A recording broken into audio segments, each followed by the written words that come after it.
first show up to the fireworks plant to pick up your show, everything you need is going to be loaded into your rental truck. You're going to be given a shipping folder that will have a list of all the equipment that you need and that has been packed onto your truck.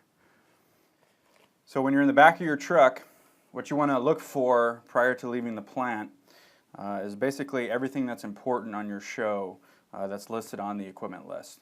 So we can start with counting the racks. Counting the racks is an important thing to make sure that you have the right number of guns for the number of shells that you have listed on your show.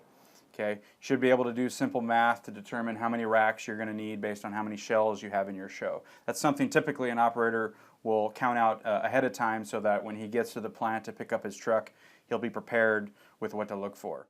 Make sure you have the appropriate amount of cleats to build all of those racks.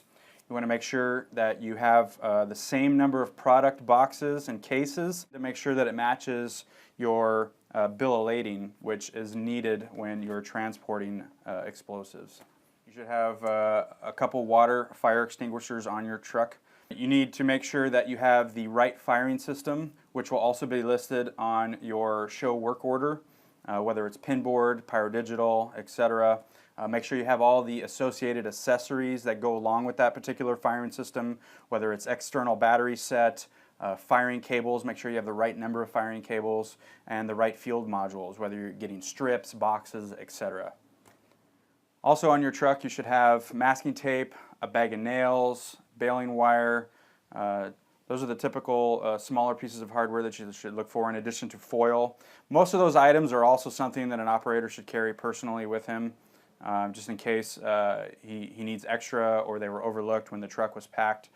They are important parts of your show setup.